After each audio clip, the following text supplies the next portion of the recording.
I grew up in a really small town in Texas called Normandy, Texas. Population 689. Just a really small, I guess kind of a cattle town, a lot of livestock, very country, very small, very isolated in the middle of nowhere for the most part.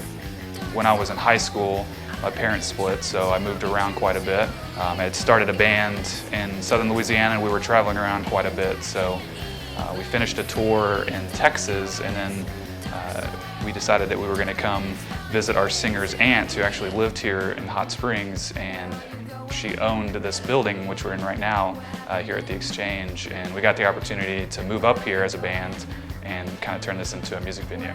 Well, I'd known Bobby for a while, owning the Exchange, and I had had a few bands before, all kinds of different stuff. Pretty much anytime I had any new project, I'd call Bobby up and be like, "Hey man, I need a show, play the Exchange," and he was always down. He was always like, yeah, people like that here.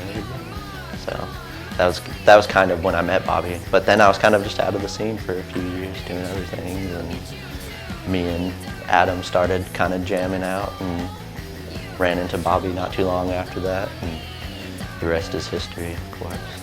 I never really played drums before whenever I was younger. I didn't have a whole lot of musical inspiration whenever I was younger. I was in a high school band and I played the tuba, but then whenever I was in high school I decided to start playing the game Rock Band, and I played it all the time, like constantly, and I got so good I was able to play all the songs hardest difficulty pretty much perfectly, and decided to buy a drum set when I was about 19 years old. Ryan, the bassist, we were playing in a little two-piece. We had a few songs going on there, and then I got another drum set off of eBay, decided to play with Bobby after we met and jammed together a few times, and that's pretty much it. I was writing an article for my school paper. I wanted it to kind of have to do with the music scene in Hot Springs, and so I looked around and found out about the Exchange and how he was doing shows here, and I wrote an article on the local music scene that we had. And that's how I met him.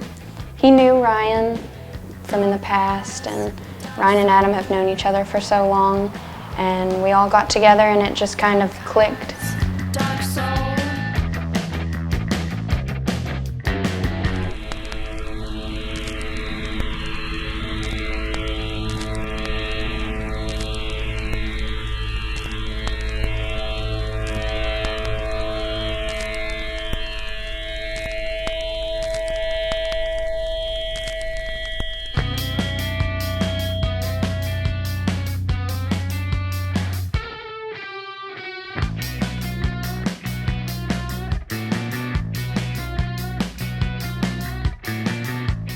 The Arkansas Times Musician Showcase, it was kind of just on a whim that we put it in there, because we didn't play very many shows before then.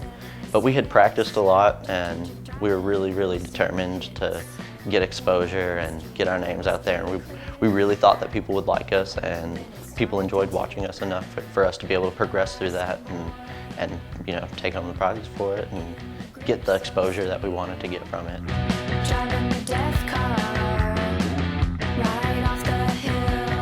The Arkansas Times Showcase was really good to get our name out there. We haven't been a band for a very long time. We're very fresh, and by doing that, people just saw us more. I mean, it got our name out there. More people were seeing when we had shows, and they wanted to know more about us and all of that. So I think it was good to get more exposure and just get more people in Arkansas and elsewhere to know who Ghost Bones are, you know.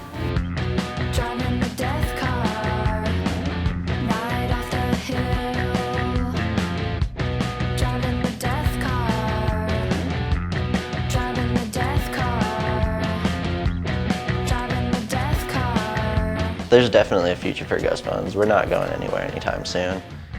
I think Ghost Bones will be around for a really long time. I mean, we all have a really good time doing it.